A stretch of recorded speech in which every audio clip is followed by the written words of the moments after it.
Everyone, and good evening, Unifor members, and solidarity to all of you. We're here live from Unifor Bargaining Headquarters in downtown Toronto, the traditional and ancestral territory of many Indigenous nations covered by Treaty 13 with the Mississaugas of the Credit. This is where auto negotiations have been taking place since we opened with the Detroit 3 automakers on August the 10th.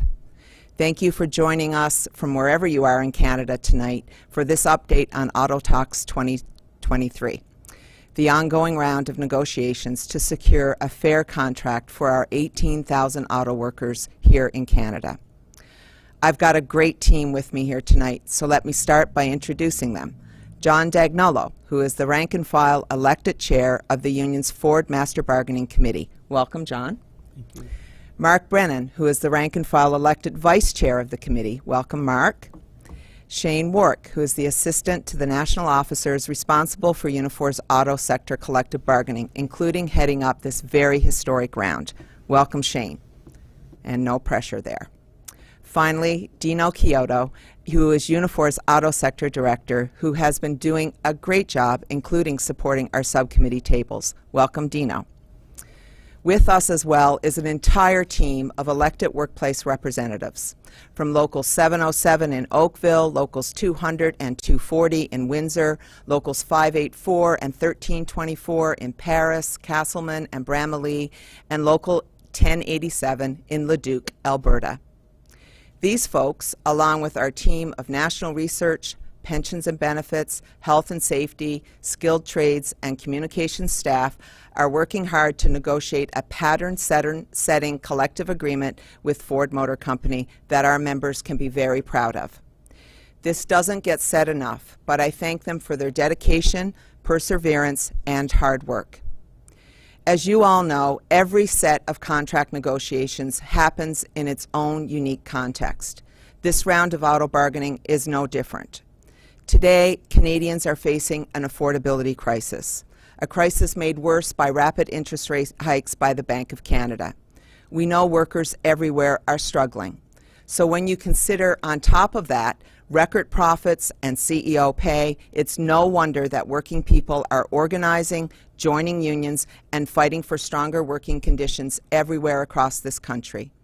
In the case of the auto industry, we are also experiencing a once-in-a-century transition of the sector. In this context, auto workers across Canada are seeking a fair contract, and we've started with Ford Motor Company. We are entering a most crucial time in these negotiations. For weeks now, you have been sending us questions about these talks to autodocs@unifor.org. We have a team of people who've been responding to these questions daily. Most of the questions from both active and retired members relate to pensions, which is no surprise to any of you. This is precisely why pensions remain our top priority in this round of talks. As you know, we opened negotiations with each of the Detroit 3 automakers on August 10th. On that day, we delivered to the companies a package of proposals submitted by our members to improve and enhance our work standards. The companies took time to review our demands, and on August 22nd, after the conclusion of our Canada Council in Halifax, bargaining resumed. In the first week of those talks, our Ford committees made the most progress at their master subcommittee and local bargaining tables. I felt that we had a strong bargaining position with Ford Motor Company, with Oakville serving as the centerpiece for the company's EV transformation and the Windsor powertrain operations, which build some of the most important engines and components in the company's chain. On August 29th, we selected Ford as the target company for 2023 bargaining. Since then, all of our focus has been on reaching a tentative agreement that our members could be proud of. The pattern we secure at Ford will then be negotiated at General Motors and Stellantis. As I mentioned earlier, bargaining is on hold with these two companies until Unifor members at Ford ratify an agreement.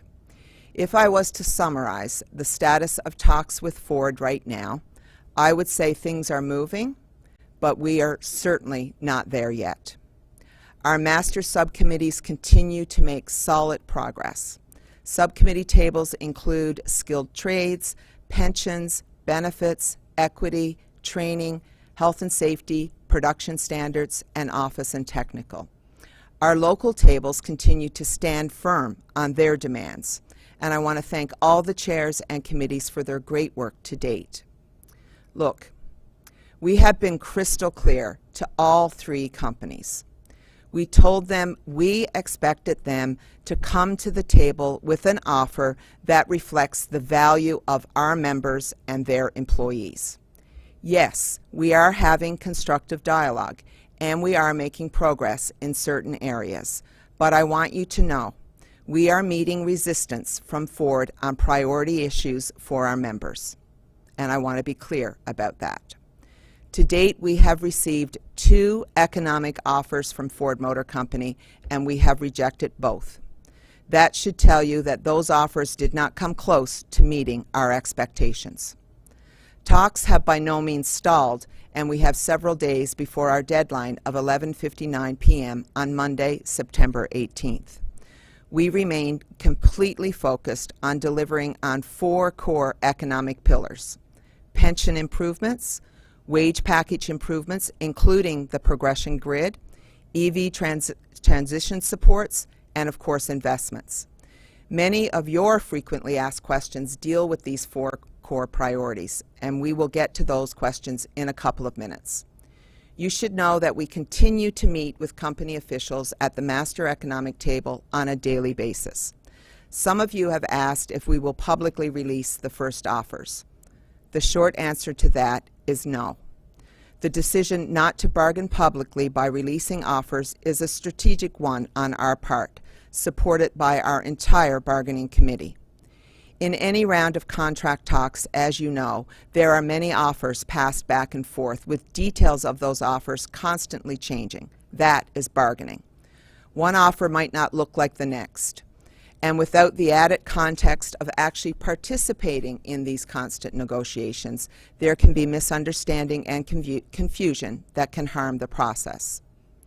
There is no deal with Ford until there is a final deal that can be supported by your rank and file leaders here, and I can assure you of that. As you all know, we don't have an agreement on anything until we have an agreement on everything. The details of a final deal will be made available to you, Unifor members, to review, examine, question, and ultimately vote on. In a minute, I'm going to ask John to provide an update on our planning for ratification meetings. But I can tell you the priority right now for all of us is to get a deal that our committee can support.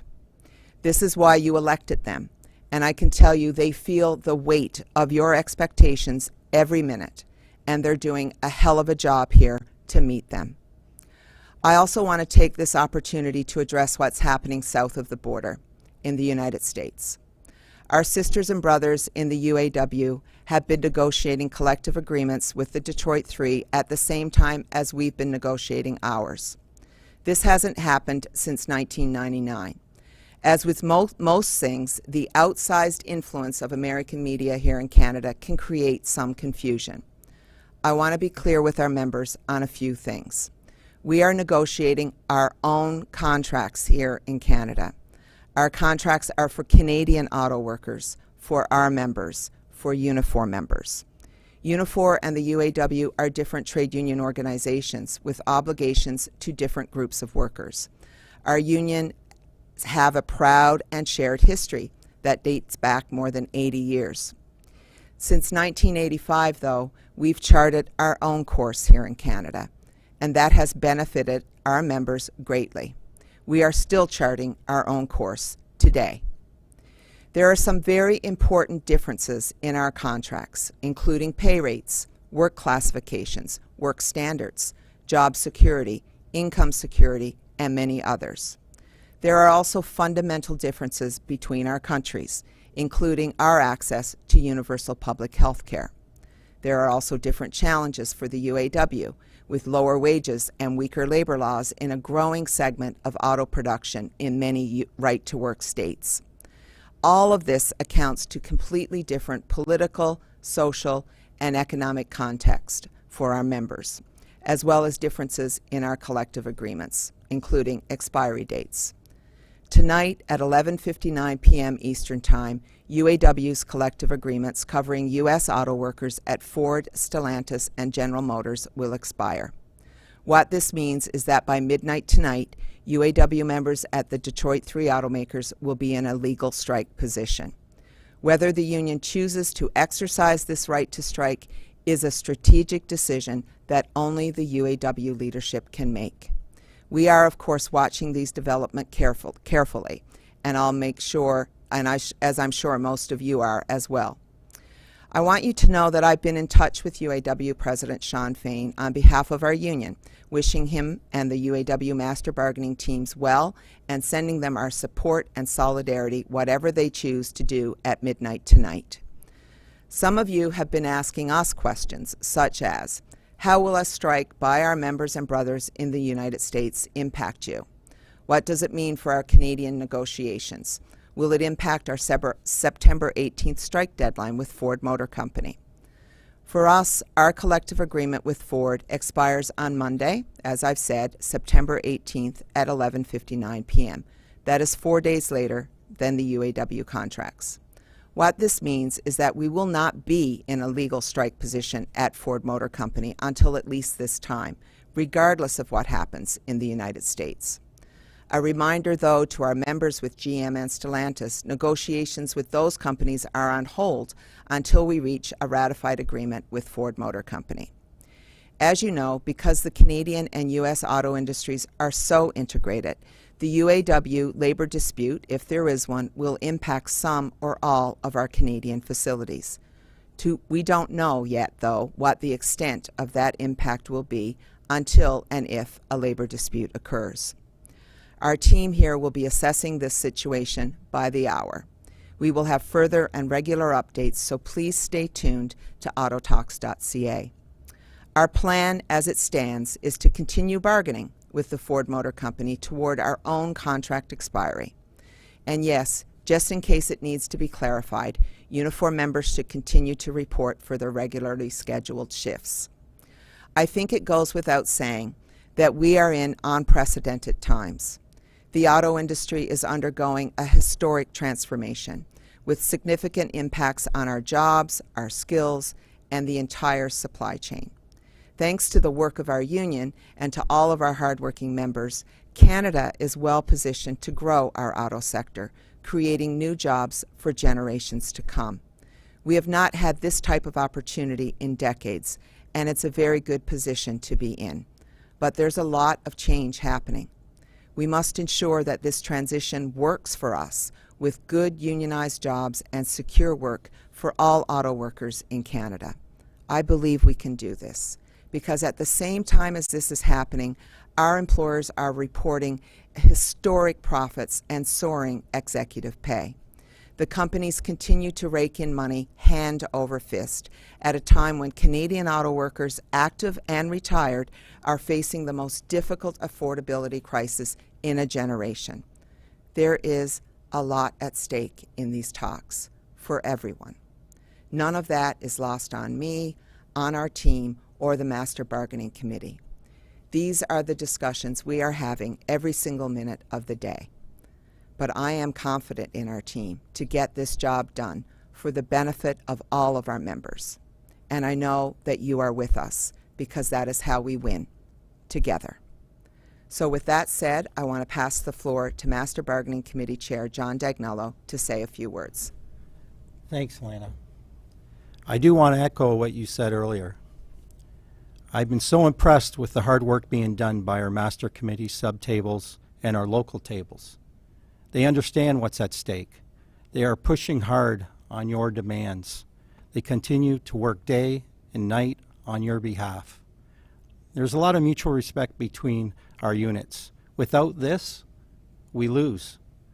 Bargaining a strong collective agreement requires support and solidarity.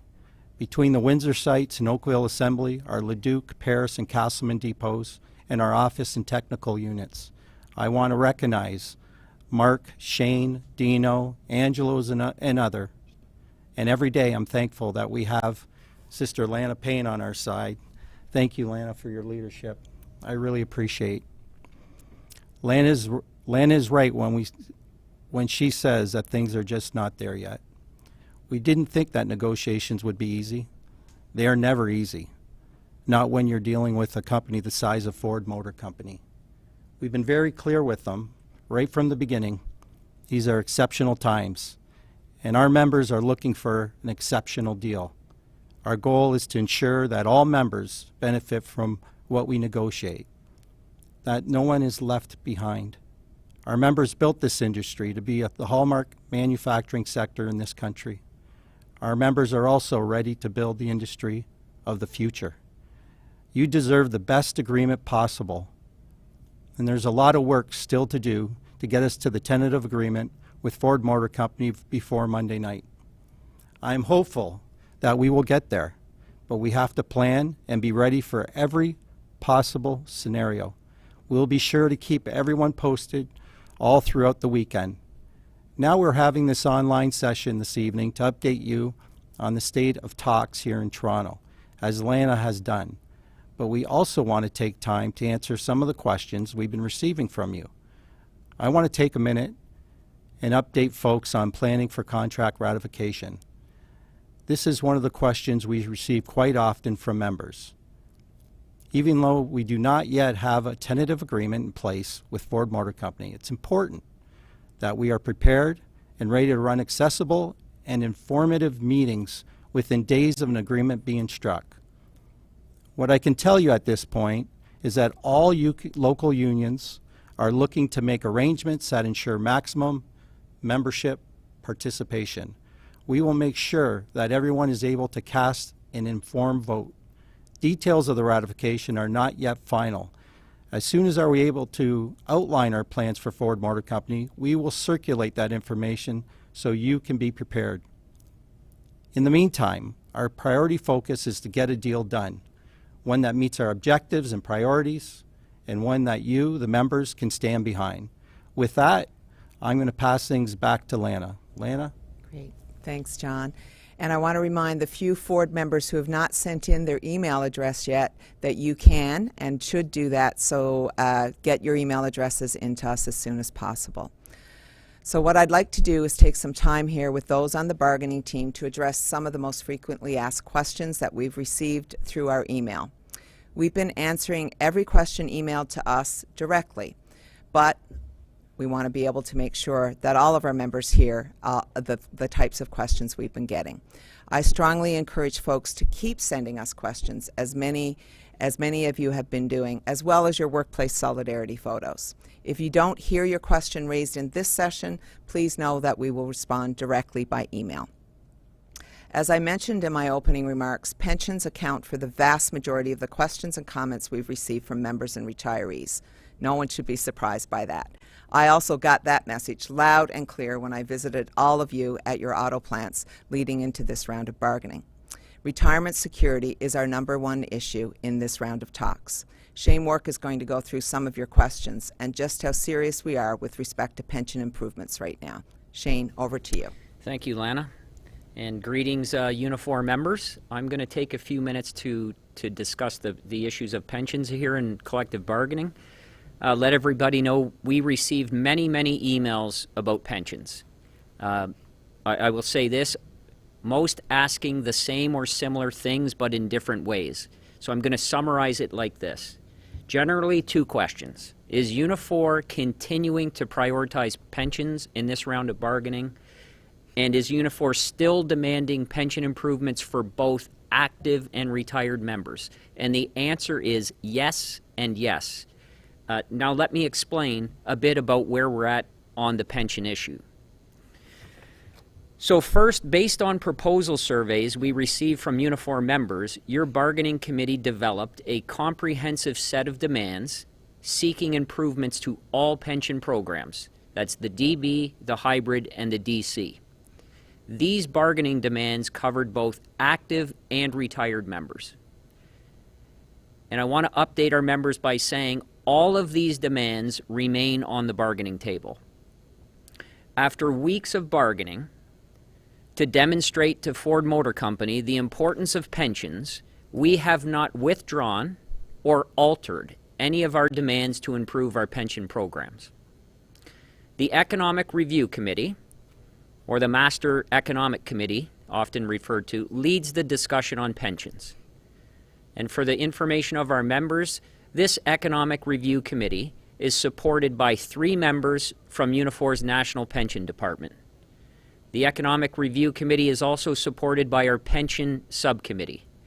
And the Pension Subcommittee is led by Local 707 President Mark Scabaris, another very experienced and knowledgeable union leader in the areas of pensions. So we have all of the necessary resources to support the arguments that we're making at the table for pension improvements. But unfortunately, as of today, Ford has made minimal movement on pensions. In fact, the movement was so insignificant that the ERC, the Economic Review Committee, rejected their proposal outright at the very moment it was received. And it's for this reason why all of our pension demands remain on the table unchanged 4 days before contract expiry. We need Ford Motor Company to do what's right for their current and former workers. There are still a few days left until the deadline, and our message is it's time for Ford Motor Company to get serious on the pension issue.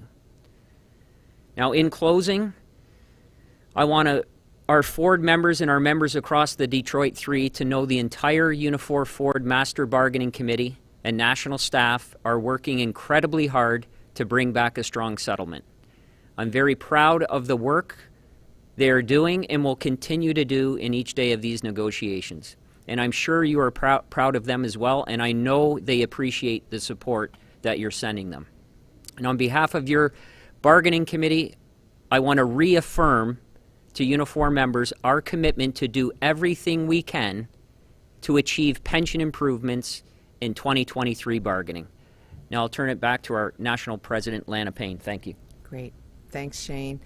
Yes, it's been pensions, pensions, and pensions here, with some of us falling asleep each night with visions of actuarial tables in our heads. And I'm not even joking about that. This leads me to another major issue for us in these talks, and that's affordability for our members. Everything is more expensive these days. We know that. And we know interest rate increases are also making everything worse for working Canadians and for retirees. Affordability is a major issue at every single Unifor bargaining table right now. And it's no different for our auto members. I've asked Dino, our auto director, to speak to you about these issues and our strong demands to make improvements to the wages and incomes of our members. Dino. Much thanks, Lana. You know, at one time, an auto job was a standard for wages and benefits in the Canadian manufacturing industry. Others treated our contracts as the gold standard. But with past recessions and OEMs filing for bankruptcy protection, our standard has changed over the years. In this round of bargaining, we're trying to change some of that. We want to bring a tentative agreement back that we can proudly present to you, the membership. Our bargaining committee recognizes the challenges our members have gone through, what you're feeling, and what you're faced with. As Lana said earlier, we're all dealing with a once-in-a-lifetime transformation of our industry at the exact same time as having an affordability crisis. I think it's fair to say the questions and comments we've received from you reflect these concerns and frustrations. We've received many emails that contain messages of support to our bargaining committee. We know the members are standing with us to get the best deal possible.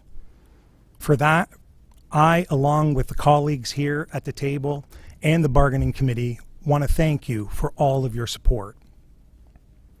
Many of you have also expressed a fear that in the course of bargaining, you will be forgotten. You've reminded us how difficult and unaffordable life is right now. You've stressed the need for higher wages, a reduced wage progression for those in the wage grid, and an inflation protection. These are the issues we discuss every day. I can assure you that they're top of mind for the bargaining committee all the time. We've tabled a comprehensive wage package proposal with the company on each of these main issues dealing with affordability. We've tabled significant and aggressive general wage increases. We've tabled stronger cost of living protections and wage grid improvements, among other elements of the wage package. Our demands get to the heart of affordability challenges members face and are designed to protect employees against rising costs and inflation. So far, unfortunately, the company's fallen short on meeting our objectives and demands on these issues, but the bargaining committee will continue to push those forward. Please know and be assured you're not and will not be forgotten. This committee is laser focused on making sure we get the best deal possible, a deal that provides for livable wages and the dignity and respect we deserve, knowing we're being valued for the real work we do every day. We have an opportunity for all members to make meaningful progress through higher wages. After all, the company's success comes from our hard work, our commitment and dedication, making sure we provide some of the best quality while continuously meeting the challenges and expectations daily.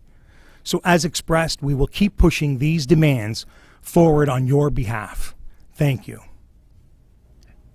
That's great. Thank you, Dino. Of course, you know, also of importance, and you've heard me speak about this many, many times, is this huge transition that the auto industry is currently going through, a once-in-a-century transformation. That means we've had to focus on how we protect our members through that transition during periods of retooling. I've asked Master Bargaining Vice Chair Mark Brennan to talk a little more about this as it pertains to this round of bargaining. Of course, Mark is plant chair from Local 707 in Oakville, and this is a very big issue for his membership. Mark, over to you. Thanks, Lana. Before I answer some questions regarding the EV transition and income security, I first want to take a moment to thank the membership. Thanks for all your solidarity and messages of support throughout the bargaining process. Special acknowledgement to my Local 707. Now, to get to some of your questions. Are you trying to get sub or supplement unemployment benefits for members under 3 years? The answer? Your master bargaining and local bargaining committees understand the challenges that downtime has on our members and their families, and the challenges that it will have during the transition period.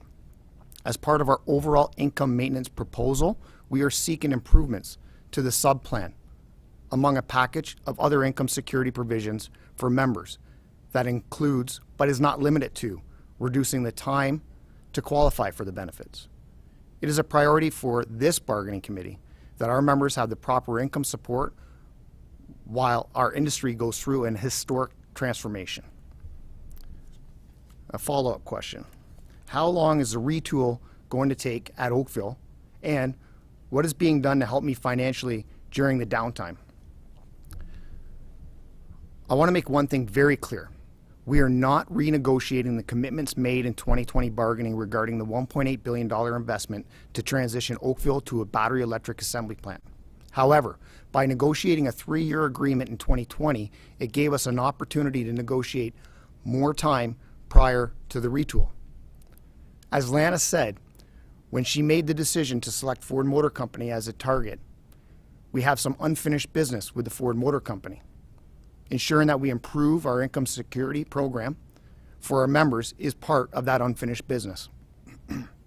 When it comes to the duration of the downtime, we still expect the retool period to take about 6 months, although we are hopeful that that period will continue to shorten. We do know that once the retool is completed, that there will be a slow ramp up as the plant goes through different build phases prior to getting the job won. We also know that during the build phase, and even prior, there will be training requirements in preparation for the launch of our EV product. Those discussions about who will be required to be at work for training and build phases are ongoing and will continue to evolve as information becomes clearer and closer, the closer we get to the transition.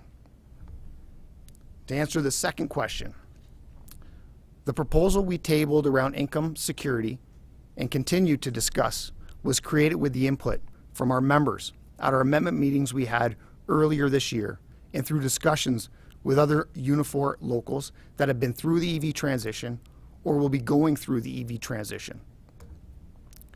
That input helped us create and table a comprehensive income security package.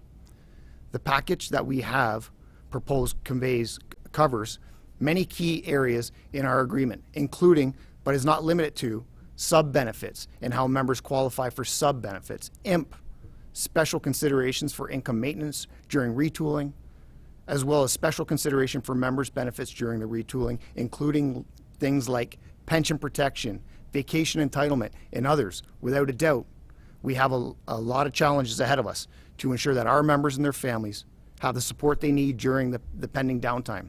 We understand the importance of the issues and have made it a priority in our discussions, and is a key piece of a package we need to resolve if we have the ability to come to a tentative agreement. Thank you. Great. That's great. Thank you, Mark. I really appreciate those reflections, and I know a lot of our members, not just with Ford, but across all the companies who will be going through a retooling and a transition period, appreciate what we're fighting for here. I can also say that the work being done by these committees on this issue of income security has been absolutely outstanding. We're now close to concluding tonight's information session, and I want to thank John and Mark and Shane and Dino. I also want to thank you, our members, for tuning in. But I also have a message for Ford Motor Company. I want to remind them of the commitments that they have made to their employees and to our members. Top company officials have repeatedly agreed publicly that affordability, particularly around issues like inflation, must be reconciled in this round of bargaining. In addition, they have lauded the dedicated, committed, and skilled workforce that we have here in Canada. I say to Ford Motor Company that what they bring to the table must reflect these public statements. As I have said, we have been meeting with the company every day. We continue to talk. But now is the time for constructive dialogue to translate into constructive outcomes. There are only a few days left before the deadline, so Ford Motor Company needs to come to the table with a serious offer that moves us towards a ratifiable tentative agreement. Unifor members, obviously you'll be hearing more from us in the coming days, if not hours, so please stay tuned.